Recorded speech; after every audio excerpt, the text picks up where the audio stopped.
felt very restricted in that space. I'm brimming with ideas, and somewhere I just have to, compromise because it does not fit the company's narrative. About since you mentioned that you were hustling, not Yeah. sleeping, taking printouts, sending couriers, and so when you were doing like all by yourself, I mean you are the solo person Yeah. handling. So how does it feel like? So when you're experiencing all of that for the first time, you panic because you thought that things will flow smoothly. You have promised the customer because you thought the backend will not be this disastrous, but it turns out to be this disastrous. So, and when you're dealing with every department on your own, with a first time experience, I have panicked. I have had my meltdowns. A major personal loss had happened. So, all of that sends you into a contemplative mode. So, it's a phase of life where you're thinking more about what you want from life and do you want to continue living like this or you really want to change it, transform it, and fully live it. What was that milestone when you realized like I have hit this milestone of maybe revenue orders or I've hit this and I want to leave the job and want to go here full time? It wasn't about revenue in the beginning at all, even though I will be very honest that later on I did become very aggressive and passionate about revenue also because I had to grow the business and I understood that money is important.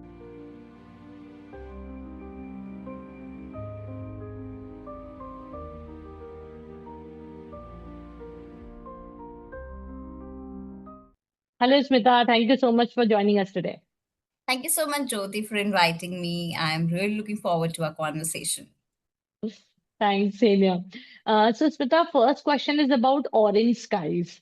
So, I wanted to know what was that inspiration or what was that moment like when you felt like, okay, I want to leave my stable corporate career and want to start something like this towards sustainability with local artisans and so on. So, Jyoti, actually, it dates back to a long time ago when I was in college. I originally belonged to Bihar, Patna. So, I did my schooling from Patna and then I shifted to Delhi. I did my graduation from Miranda House. So, like a typical DU student, the head is always full of ideas. You always want to explore more, do more. So, I did a couple of internships in my like starting my first year itself. So, it gave me exposure to the startup world because I was interning with a lot of startups and that kind of that bug, the entrepreneurial bug, I think it the birth happened right there. And I was making ideas. It was back in 2012. I wanted to sell clothes online like a thrift store, and at that point of time it wasn't like the thing. There were like very few pages who were doing it, but ideas kept coming, but for some reason I kept following the traditional path. I think maybe the lack of bravery, you can say, or the leap of faith, the heart was just not saying let's just do it. So I did my graduation, then started working again. 4 5 years later, after I was fully into marketing and advertisement, and the COVID had happened, people had time because they were spending so much time home, and a major personal loss had happened. I had lost my father around that time. So all of that sends you into a contemplative mode. So it's a phase of life where you're thinking more about what you want from life and do you want to continue living like this or you really want to change it, transform it, and fully live it. Because you realize when you lose somebody that close, you realize that life is unpredictable. And if you want to do something, the right time is now. Nobody knows tomorrow. So I think it Okay. was quite impulsive as a decision. I did not think left and right. I just picked up an idea. So Orange Skies was all about handmade ceramics. It's were dominated by that. And my mother used to do food blogging during COVID, and I used to assist her with plating, photography. So I had already entered that plating, that world with researching what would look good, what looks good on the table, what looks good on serving. So that interest had already peaked, and I thought that if I want to do something of my own, this is the easiest thing to start with. I really don't, and at that point of time, I did not think of growing it into the business that it grew into. So it was just a very small experimental project, you can say. And with just 5,000 rupees, I went with my mother, picked up a few things, made an Instagram page, No hopes, no big plans, no business plans, no decks, no financial projections. Mhm, Just mhm, put it online on Instagram while doing my job. So I had not resigned by that time because I just wanted to see what the how the market responds. And by mhm. God's grace, the market responded with both their arms open. It was very well received. I think on the very first day of posting, I received my first order without any ads, That's without any. unbelievable. It was just the simplicity of the page, Mhm. the authentic storytelling, just telling the world, hey, this is 27-year-old Smita into, marketing. And I love photography. I love handmade. I connect with the artisans. I love melas. So this is what I am bringing forward to all of you. I do not hold any degree in business. I do not have a team. I do not have a warehouse. I do not have experience. And I think people love that story, that she is one of us. So I kind of, the whole Orange Skies narrative became very relatable and real for people. So And they connected very well, no? yes, yes. So that is how the entire thing began. Something very simple, something very heartfelt, nothing big, no plans of making it 100 crore brand or anything, no investors, no team, just one person, little bit of hope, some experiments on the ground, and we got going. Wow. So you understand that shows that you understand storytelling really well since you also have a background of working towards, how to make it look more aesthetic, Yeah. brand storytelling and so on. So what do you think what people misunderstand the most about, you know, storytelling, brand storytelling or, viral content or something like that, which you feel is a clearly misunderstood thing in the common people world? So Jyoti, I would say that I've been seeing a lot of people, like majority of people now Mhm, following a template. And the consumers are smart enough. By consumers, I mhm, mean your followers on Instagram or mhm, your potential customers or your repeat customers. They're smart. Everybody is mhm, consuming lots of content day in and day out. They can mhm, differentiate between who is coming out and really telling you what's going behind the scenes and who is just following a template that the agency is handing over to them. So when all the mhm, founders are really just starting with the same sentence, going with the same flow in the middle, and ending with the same CTA, you don't relate to that story. The real stories mhm. are not always beautiful stories. They're also ugly stories. They're also crying stories. They're also, I'm not able to build it. I'm stuck stories. So I think because we are seeing every brand is just, we did a revenue of so many crores and we have hit so many orders, which I'm not denying. Of course, they would be.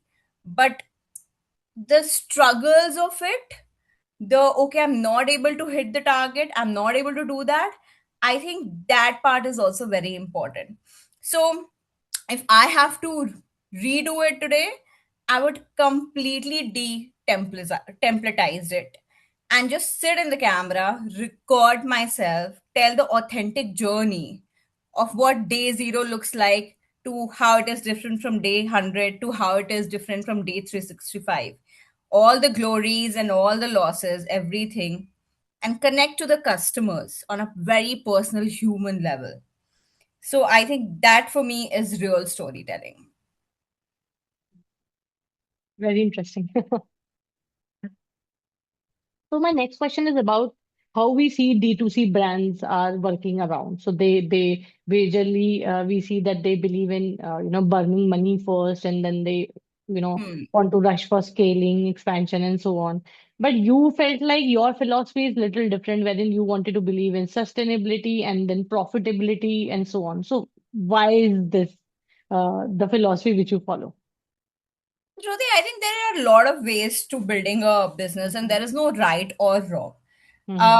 I always believe that you should know why you're doing a business, and that Mm-hmm. also sets the tone for the journey ahead. You have to Mm-hmm. be clear on day zero whether you want freedom, Mm-hmm. freedom of time, freedom of creativity. You want to Mm-hmm. be the owner of your life, you want to hold the agency of your life. If that is your goal to running doing a business, or you want to make shits load of money, which is also right, there's nothing wrong about it, but you should know what you want from your business, and you should run it bases that goal always in your head. So when I started, I was also a novice. I was a rookie. So I wouldn't Mhm. say that I had all the knowledge. And of course, I committed a lots of mistakes. But one thing was clear is that I wanted to hold the creative agency of in my hands. I have been a very creative person all my life. I do not understand a lot of finances. I do not understand a lot of logistics. But when it comes to designing a product or designing a campaign or designing a workflow of how to reach a customer and make friendships with them, in that space, I'm extremely passionate. And when you are in a corporate job, a lot of it is always restricted because you're following a particular Template. template. Correct. So even if an idea is extremely creative, but it may not get the approval because it does not fit into the company's language or tonality or colors and all of that, the brand language, as they say. So I felt very restricted in that space. I felt like I'm brimming with ideas, and somewhere I just have to compromise because it does not fit the company's narrative. So for me, Orange Skies was a space where I broke free. I was like, now I can be myself. This is my company. It's a very small company. I'm the only person, which means there are no rules. I can break free. I can invent, reinvent. I can make mistakes. I can learn from them. I can just, innovate a lot and do things my way. So that was freedom at its peak for me. And that was very, very liberating. So I think the companies who are coming back to your question, who are burning a lot of money, I understand because they want to acquire a lot of customers and they want to make a space in the market. And when they have the investment, why not just do ahead? Go ahead if you want to be. So if Zepto, for example, or Blinkit is not burning money, they wouldn't be who they are today. But at the same time, I was a very small company and a very small beginner level entrepreneur. My dreams were different, my motives and goals were different. And I want to do things in a certain way, which was very liberating, very fulfilling for me. So I think that was also right, and this is also equally right. Got it. So, you directly work with artisans. I Hmm. even read that you have, been working with 500 plus artisans now. So, what is that, one reality you would like to share, which is about the artisans ecosystem, which consumers like us don't understand? So I'll tell you both the good and the bad, Mhm. just because I want to be real and I want to put the truth out there. So it looks very rosy on paper on the website or social pages that, Indian artisans and, working directly with them, handmade. But Jyoti, it's also a very unorganized industry, Mhm. which means that sometimes when you go to the ground level, you will realize while some artisans get the respect that they deserve, most of them also do not. And they're called the laborers. They're merely treated as laborers. So while the companies will portray them as artisans, fairly paid, and all of that, the reality is also different. So they are not paid well. The working conditions are not good. They are merely, changing one factory to the other. So there is no well organized ecosystem. There is no organization of work. There is no, you know, it's not systematic at all. So you would know that, okay, there are some artisans who have receive their well respect and wages and prestige everything, but I would say 80% haven't.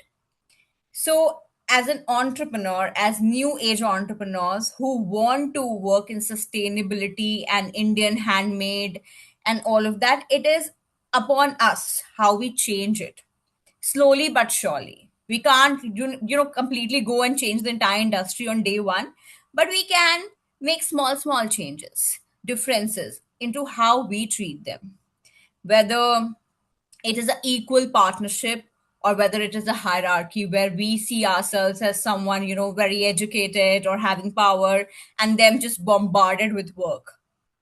So that is a very important thing. And I think new age entrepreneurs, when they are intentional about it, can bring that change.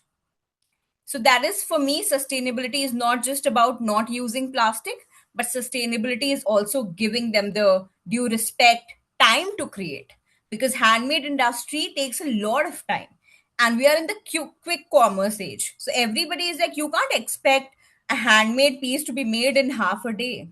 You have to give them the due time to create something, a masterpiece. You have to give them the right environment, the right working conditions. You can't be expecting an artisan to work in heat with no cooler or fan in 45-degree Celsius and create art. So I think that is also very, very important. Unfortunate, but yeah, true. It is a reality of India. But at the same time, talking about the positive, I think because of handmade industry, a lot Mhm. of employment is also generated. A lot of people can create art while earning money, and because it is also the involvement of women is also in large quantities. So women empowerment, it also contributes to that. A lot of times when they're single mothers, or their husbands are not supportive or alcoholic or abusive, they can earn money in factories by making art. And when they get the value that they deserve, it's beautiful. Oh. So what was that milestone like when you realized like I have hit this milestone of maybe revenue orders, or I don't know what was your thing, that now I have hit this and I want to leave the job and want to go here full time. Yeah, Jyoti, I think it wasn't about revenue in the beginning at all, even though I will be very honest that later on I did become very aggressive and passionate about revenue also, because I had to grow the business and I understood that money is important. But in the beginning, it wasn't about that. So I was getting this good salary from my corporate job, so to speak, and it was COVID time. So you didn't have to even go to your office. You had the comfort of your home, which means that you can switch off your camera in meetings and also do other things simultaneously. So I had the privilege, and it was the love. The initial love was just massive and very, very, I don't know, overwhelming. To Because this was the first time I was building a consumer brand, and to interact with the customers and for them to send paragraphs full of love and appreciation for the brand because they received an order was just very beautiful. And I was getting addicted to that. I was like, maybe this is something where I'm getting very, very, very passionate about it.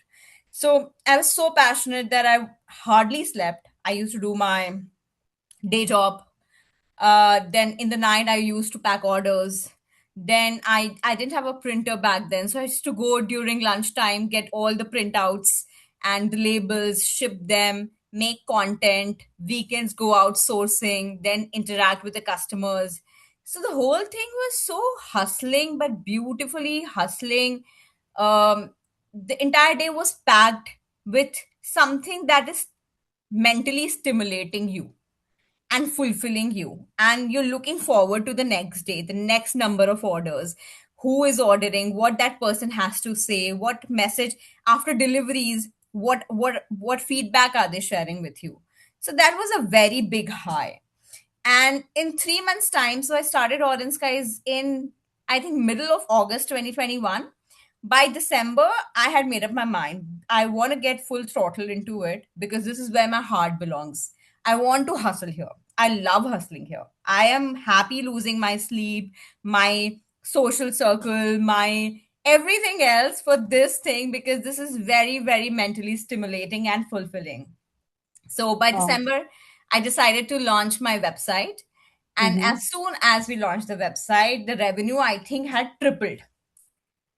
Ooh. So that was again a very big source of People validation. started trusting. Was it the reason, or you started doing, performance marketing for the website as well? No, so we didn't start with performance marketing. That came later on. Mm-hmm. But Jyoti, I think what happened that the people, the small community that existed, Mm-hmm. they Mm-hmm. were getting very excited with everything that the brand was doing. And also, one factual thing is that at that point of time, the whole made in India, homegrown, that was very, it was, At the people were peak. sentiment. Yes, people were sentimental about it. It has Mm-hmm. diluted now, but at that point of time, it had just started Mm-hmm. the whole movement. We started feeling pride to, collect items which Yes. belongs to like Make in India stuff. Yeah. Yes, yes. So customers would very proudly post it. I bought Made in India, supported a homegrown brand, a woman Mm-hmm. owned brand. So the whole Mm-hmm. narrative was working in the favor. I think the timing was also spot on. Yeah, that's true. Even people were looking for ideas where they can do make in India stuff, and then they buy made in India stuff, and so on. Absolutely. Yes, yes. So that narrative worked in our favor for sure. I can't take that away. And at the same time, so the people were getting with the community that I had Mm-hmm. built, that the community was very excited. So when we launched the website, there was a proper channel to order. People knew how to order. There were new launches, so they just wanted to place the first order. Oh, we ordered from your website.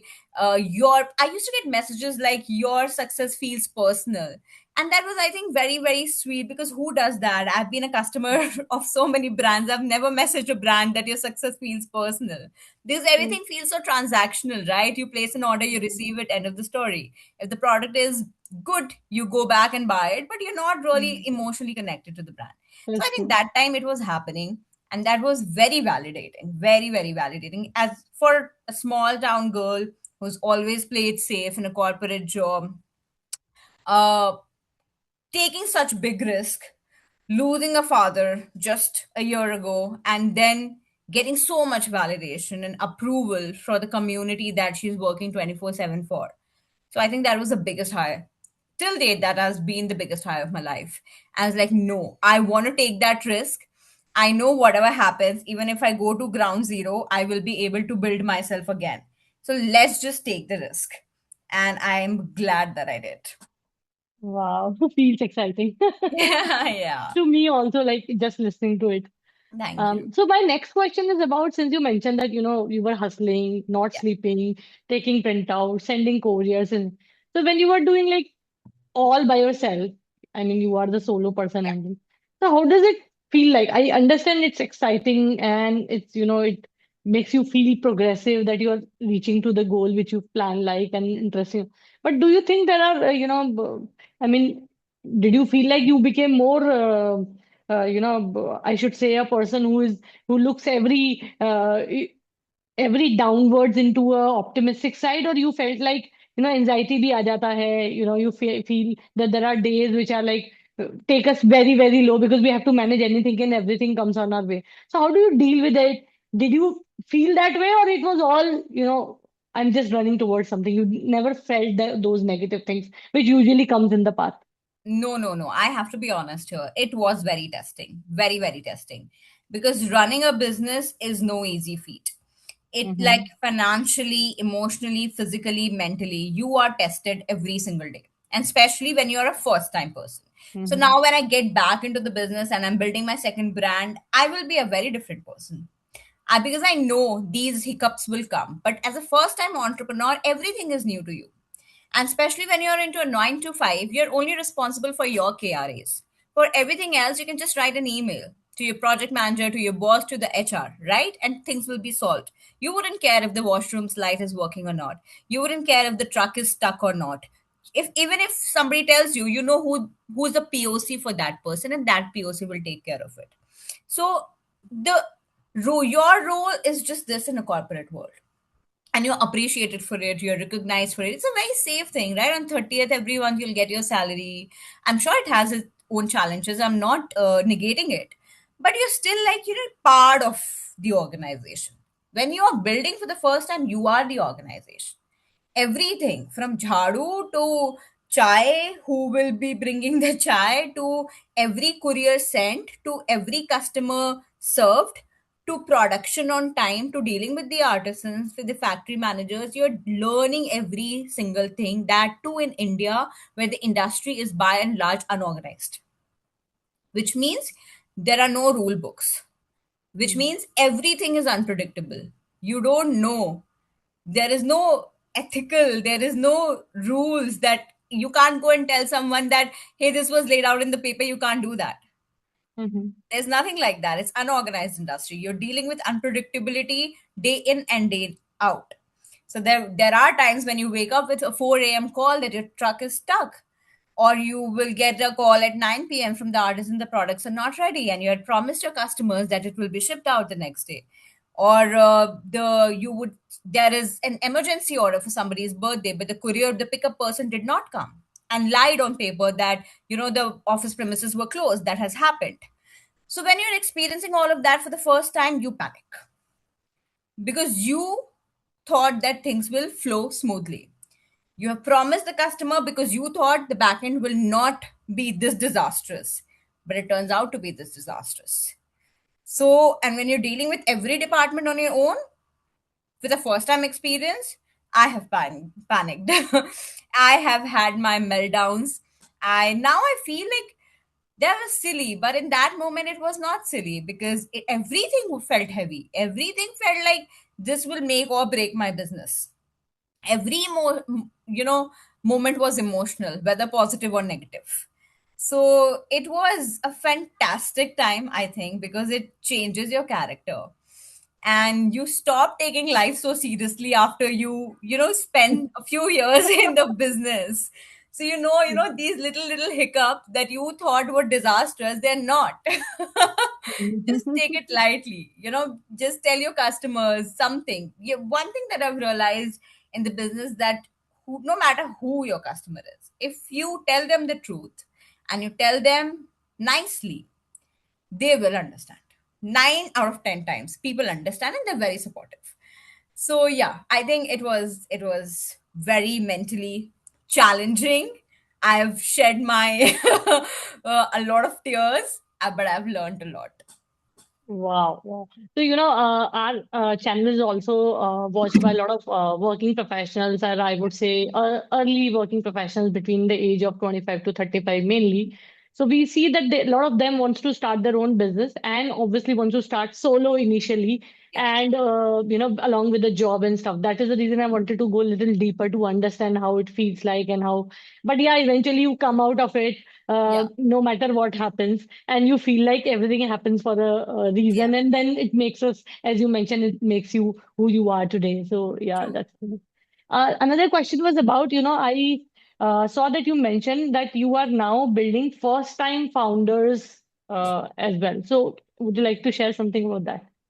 So Jyoti, it was quite an impromptu thing in my life. I Mm-hmm. think I okay, so I'm not an over planner. I've Mm-hmm. never been. So I stay very in the moment. When I was in school, I was just in school. I was just focusing on my studies. If anybody would ask me, what do you want to be next? I had no answers. And my father would be so upset with me. And he was like, you need to have a plan in life. I said, I don't have a plan in life. So school happened, came to college, again, didn't know what to do. The opportunities came, just kept grabbing them. So I felt the Mm-hmm. universe is a guiding force in my life. And they just somebody, because God knows she has no plan. I have to make plans for her. So they show me a direction. So I think the only good thing that I do, I pick up that direction and I Uh-huh. start my journey. So when Orange Skies, I decided to shut it down because of the challenges that I was facing, and I felt that 4 years into it, I know what I want to do for the first time in my life, and the Mm-hmm. kind of business that I want to build, and the kind of revenue targets I want to hit. And Orange Skies, no matter what I would have done, wouldn't have led me wouldn't have led me to where I want to be professionally in my life. So I took this hard decision of shutting my very first baby business, and I there was some time to start my second consumer brand because this time I wanted to do the diligence work, the research part, the business plan, reaching out to potential investors. I wanted to do it properly from the start. Uh, so a lot of people were reaching out to me, all the first time entrepreneurs, first time founders. They also have a business idea. Will I be open to guide them a little bit in terms of shipping, in terms of website, in terms of how to do the sourcing? A lot of Mm-hmm. questions. And when I announced the shutdown of Foreign Skies, my DMs were and emails were full of people reaching out. We've thoroughly enjoyed, go being a part of your journey of running the business, but and we also want to do something of our own. Can we get on a quick call? And I was always very happy to help because I just feel that, now 4 years have taught me a lot. If I can just transfer even 10% of that knowledge to somebody, I will be that gives me that satisfaction. So I started enjoying those calls. And I thought, I have this space in life right now where I'm building something next, but I also can help people prepare for what they want from their life. And I have lived experience of 4 years, which, theory cannot teach you, books cannot teach you, podcast cannot teach you. Ground reality teaches you. So I would love to transfer all that knowledge to people. So I thought, let's just do that. Even if like 3, 4 calls a day, I feel so good telling people, and they'll ask, okay, what can go wrong here? And I already have an answer. I know this will go wrong here. Better be prepared. Don't take that route. So it feels good. It feels really amazing. So you said that you are now, building something alongside Yes. helping people, those who are actually going to take the journey which you have already taken Yes. for last 4 years. Yes. So what next? Like, what next in the life? So I am not very comfortable revealing the exact product line, but it's Mhm. again D2C. I am mad passionate about building a D2C business.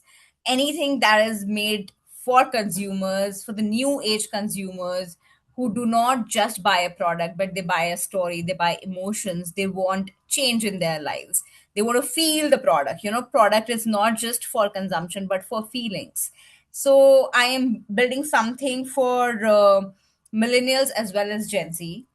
And it's going to be a very hybrid thing, very cool thing.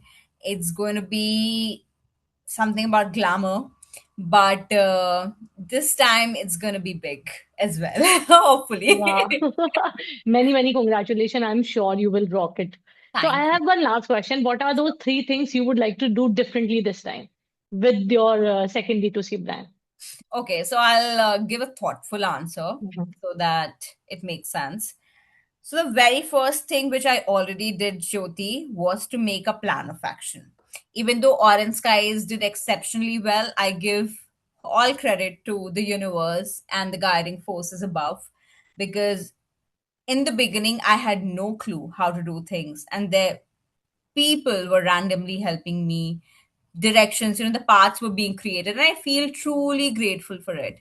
But now I know how important it is to have your research in plan, how important it is to have consumer data in plan, how important it is to actually differentiate between, in your head, a lot of times people think that as an entrepreneur, I think this idea can click, I think people will buy it, but that can be different from what actually people want to buy it. True. So connect with the customers, build something that people are buying or are willing to pay for. Do these Mhm. experiments. So before launching, the hard work that is required to understand your market, whether it is your research, whether it is talking to the customers, whether it is going, collecting data, doing surveys, soft launching at exhibitions, getting the first validations, that is something that is going to be different this time. So that I know before investing all my capital into production, I know for sure people are ready to pay for it. And then I build for them. So that is number one, understanding the market. So to summarize that point, understanding the market, what they want and what they are ready for. The second thing I would do differently is to not take everything on my shoulders. So, when you are, I expected this one. yes, because when you're doing it for the first time, you are just, your energy is unparalleled. Like you can be awake 24/7 and you would never complain. You will take this also, that also, that also, and you want to be a part of everything. That's the thrill of it, right? As an Mhm. entrepreneur, you want to learn everything, you want to be a part of everything, you want to sort of micromanage. But over the period of time, I understood where your energy needs to be, you reserve your energy for that. Rest, delegate. Mhm. Still understand those aspects so that if somebody leaves, you know how to handle it. Your business is not suffering, but you don't have to be involved in day to day, the nitty gritties of running the business. Delegate that. if Mhm. if you are amazing at maybe marketing, you pour your energy there. If you are amazing at creative or production, you pour your energy into that. Like, so even if you're an entrepreneur, and you will eventually have to do all of it, but make sure that majority of your time goes into something that grows the business. Mhm. So I think somewhere or the other in Orange Skies, I committed that mistake. I took everything upon myself, and I felt that burn, that maybe where I need to spend my most energies in, now I don't have that energy because I am stressed about this also, I'm stressed about that also. So the path to growing my business, by the time I reach there, I am completely exhausted. So building the right team, even if it means just hiring one person in the beginning, but I will hire that one person in the beginning so that the work that does not require founder level expertise, I can delegate that. I will just focus obsessively on the growth of the company or wherever the energy requires most in that phase of running a business. So building a team would be my second. And I think third one, there are many actually, but I would also say just enjoy life also because I think it ties back to the first point also. But I think I got so obsessed with it that it completely cancelled out on any other plans of my life. So there was a point that my friends already knew that I'm going to say a no to them, or my family already knew that I'm not going to turn up for this birthday or anniversary. It is good in the beginning, and I tell the budding entrepreneurs that you have to have this phase. This will be a phase where you will be required to work all 7 days a week. You will be required to work, crazy number of hours. You will be required to miss out on your friends' birthdays and holy parties and Diwali parties. And that's fine. Don't feel bad. But for a long, sustainable way, also learn to balance a little bit. So which will save you from burnout, because I believe, and this is my personal thought, I see a lot of podcasts where founders say that you need to have that obsession, forget your friends, forget that you have this life. Maybe that works for them, but I think it is also very individualistic. I, as an individual, for sustained period of time, I feel my life is made of many other things. It is also made, my mom is also an important part of it, my dog is also an important part of it, some of my friends are very precious to me. I like enjoying parties as well. But yeah, of course, I can't be doing that a lot because I'm building something from ground up.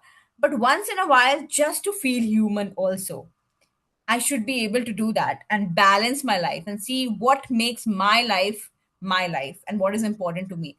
I should have the freedom to define my life the way I want to and not get into the rat race. This is just a very personal, individualistic opinion. I don't give it to everyone, that because it works differently for people. Yeah, fair enough. There has to Yeah. be a balance of everything. Otherwise, I personally felt that yes, the burnout stage do come and Yeah. it's real. It is real. So It this is time it's real. going to be single founder only, or you're planning to have change in the founder stuff as well? Like you want to start with the partnership, or you'll be the single founder? So as of now in the plan, I'm the Mm-hmm. solo founder, Jyoti, Mm-hmm. but I am extremely open to have a co-founder as well. So I keep meeting a lot of people for Mm-hmm. networking, just to know their story, to see if we vibe. If comes an opportunity where I find Mm-hmm. somebody who is compatible with me as a co-founder Mm-hmm. of the next company, I'll be more than happy to have them on board. Very open minded this time. There is no rigidity in my head, or there is no ego. A lot of times the first businesses are also ego driven. They're like, no, I Mm-hmm. want my business this way. I want, because I'll tell you a small example. Mm-hmm. You want every photo shoot to be real, authentic, lots of photographers coming in, a campaign created. But over the time, you'll realize that AI can replace that. You can save so much money and time, and that's a more practical choice. But when you're doing it for the first time, and I also see it from other entrepreneurs, you feel egoistic about it. No, it's my product, it can't be fake. But it's not about fake, it's just leveraging technology, saving time, money, your energy, and the speed comes in, the launches become faster, less hassle. So I think no ego, more practicality, and just focusing on what's right. True, true. I also feel that first time founders, they tend to try to give equal focus to anything and everything comes their way. They don't understand 80-20 rules a lot. Yes, So they feel they need to be very clear. Only 20% of my effort are going to give the 80%. I need to double absolutely. down on that 20%. So when I started way back 8-10 years ago, my first thing, so I had the same mistake. And I Yeah. felt like this is also important. This is also super important. This is again super important, and I couldn't let go of any of it. I was not ready to compromise even 1% of whatever was was coming on my hand. But yeah, the thing doesn't work that way if we plan to do it on a long term. Yeah, but Jyoti, I think you said it's so relatable because I said the exact same thing. But Mhm. I also feel that you come to this realization after making that mistake. That's Because the journey. You have to go through that you journey. have to go through it, because if you explain it to, if I hadn't started this business, I Mhm. was completely into the corporate job, and if you had explained it to me, I would, it Mhm. wouldn't have made sense to me. Like, no, Mhm. wow, what do you mean by that? I will be equally enthusiastic in all departments of my business. You can't take that away from me, because for me that would have been passion in real definition, Mhm. top level of Mhm. passion and Mhm. enthusiasm. But Mhm. now the business requires a lot, and just two hands and one brain cannot do it, so you really have to see what's important and what's not.